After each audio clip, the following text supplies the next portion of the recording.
Legenda Putri Mandalika. Kisah dari Provinsi Nusa Tenggara Barat. Setiap tahun, pada bulan Februari hingga Maret, di Pantai Kuta Lombok, berlangsung Festival Bau Nyale.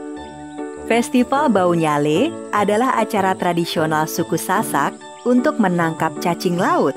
Cacing-cacing laut dalam bahasa Sasak disebut nyale. Nyale ini akan keluar ke pantai tepat pada hari ke-20 setelah purnama di bulan ke-10 menurut kalender suku Sasak. Pantai Kuta Lombok terletak di Kabupaten Lombok Tengah, Provinsi Nusa Tenggara Barat. Menurut cerita yang dipercaya hingga sekarang oleh masyarakat suku Sasak, nyale atau cacing laut ini masih ada hubungannya dengan seorang putri raja di masa lampau. Bagaimana kisahnya? Mari kita simak dalam cerita berikut ini. Dahulu kala, tersebutlah sebuah kerajaan yang terletak di Pulau Lombok. Istana kerajaan tersebut berada tidak jauh dari pantai. Raja Tanjung Beru dan permaisurinya Dewi Seranting memimpin kerajaan dengan sangat adil dan bijaksana. Rakyat pun hidup dengan rasa aman dan tentram. Dengan pemimpin yang mumpuni, rakyat sebuah negeri akan mengalami kemakmuran dan kesejahteraan. Kebahagiaan rakyat dan keluarga istana semakin bertambah setelah permaisuri melahirkan seorang bayi perempuan, Putri Mandalika, nama yang diberikan oleh Raja Tanjung Beru kepada putrinya. Hingga akhirnya Putri Mandalika tumbuh dewasa. Selain cantik, Putri Mandalika juga memiliki tabiat yang sangat luhur. Pangeran, Anda dari negeri yang sangat jauh. Kalau boleh tahu, apa tujuan pangeran berkunjung ke negeri kami?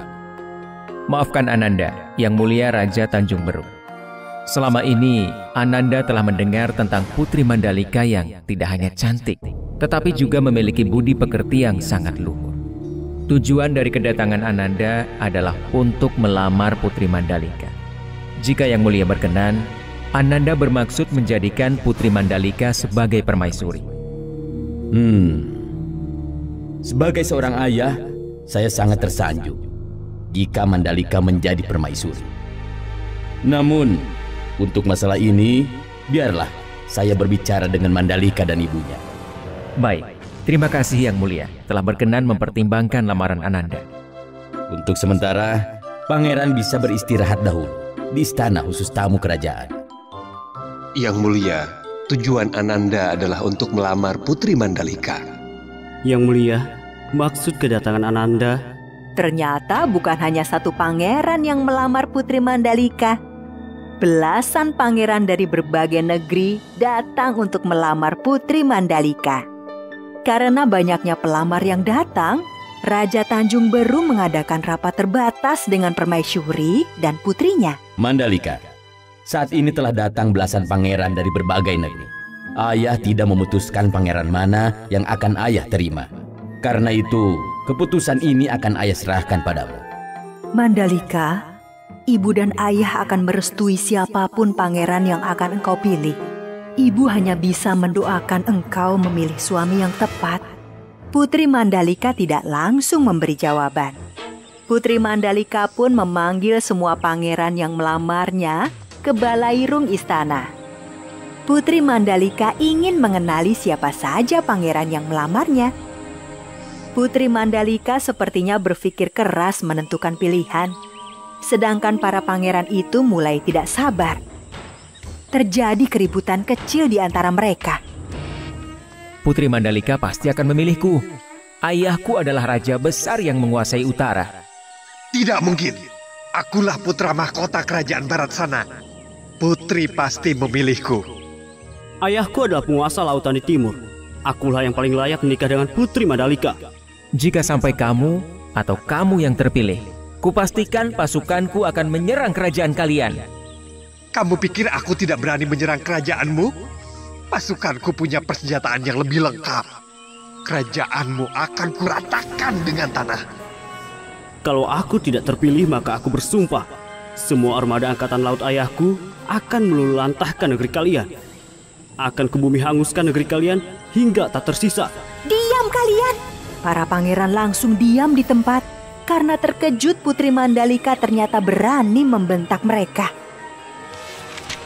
Pada hari ke-20 bulan ke-10 atau 3 hari dari sekarang, pagi-pagi sekali, datanglah ke pantai. Aku akan memberi jawaban kepada kalian. Masih ada waktu 3 hari lagi. Putri Mandalika menunda jawaban dan pergi ke pantai. Putri Mandalika sepertinya tidak ingin gegabah mengambil keputusan. Dia sudah melihat ancaman perang besar jika memberi jawaban dengan terburu-buru. Putri Mandalika pun bersemedi di tepi pantai. Dia mencari cara menghindari pertumpahan darah dengan memohon petunjuk yang maha kuasa. Pada malam sebelum hari ke-20, Putri Mandalika selesai bersemedi dan menemui kedua orang tuanya. Ibu, ayah, besok pagi-pagi, marilah kita datang ke pantai. Ananda sudah mempunyai jawaban untuk para pangeran itu. Hari yang ditunggu-tunggu para pangeran pun tiba. Belasan pangeran itu pun sudah menunggu dengan tidak sabar. Bukan hanya para pangeran, tetapi rakyat juga berduyun-duyun datang ke pantai. Mereka ingin mengetahui siapa yang akan menjadi suami Putri Mandalika. Putri Mandalika ditemani ayah dan ibunya datang dengan berjalan kaki dari istana. Setelah melihat para pangeran itu sebentar, Putri Mandalika berjalan menuju karang tempatnya bersemedi. Para pangeran, dengar baik-baik apa yang akan aku katakan, karena aku tidak akan mengulanginya. Jika aku menerima salah satu dari kalian, maka akan ada pertumpahan darah dan negeri-negeri di Lombok akan saling berperang. Aku hanya menginginkan rakyat negeri kita ini hidup makmur, aman dan tentram. Sungguh aku tidak akan sanggup melihat peperangan dan negeri-negeri saling bermusuhan. Kalian para pangeran akan tetap bisa hidup enak. Tetapi ingatlah nasib rakyat kalian. Rakyatlah yang selalu menjadi korban dan menderita akibat perang. Karena itulah, maka aku memutuskan menerima lamaran kalian semua. Itulah keputusanku. Dan keputusanku ini akan menghindarkan rakyat tidak berdosa dari kejamnya perang. Ibu dan ayah, terima kasih telah membesarkanku dengan kasih sayang. Ananda merasa belum cukup berbakti untuk membalas kebaikan ibu dan ayah. Tetapi takdir sudah menentukan demi kebaikan kita semua. Nanti akan muncul nyale berwarna-warni di pantai ini. Biarkan rakyat mengambilnya. Mereka bisa memasaknya atau menaburkannya ke sawah ladang mereka. Selamat tinggal, ibu, ayah. Ketika semua yang hadir masih belum paham apa maksud perkataan Putri Mandalika, tiba-tiba saja sebuah ombak besar datang dan membawa sang putri ke lautan. Tanpa dikomando, seluruh rakyat dan pangeran segera terjun ke laut mencari sang putri. Mereka berusaha menyelamatkan Putri Mandalika. Tapi, sepertinya usaha mereka sia-sia. Sang putri telah memutuskan melebur bersama lautan. Ketika semua sudah sangat kelelahan mencari sang putri, tiba-tiba dari arah laut, datanglah nyale berwarna-warni yang jumlahnya ribuan. Akhirnya, semua yang hadir menjadi paham maksud sang putri. Seperti pesan Putri Mandalika, rakyat mengambil nyale-nyale tersebut. Sebagian mereka masak, dan sebagian lainnya ditaburkan di sawah atau kebun agar tanaman tumbuh subur. Dan setiap tahunnya, tepat hari ke-20 bulan ke-10 penanggalan suku Sasak, nyale-nyale yang jumlahnya ribuan datang ke pantai.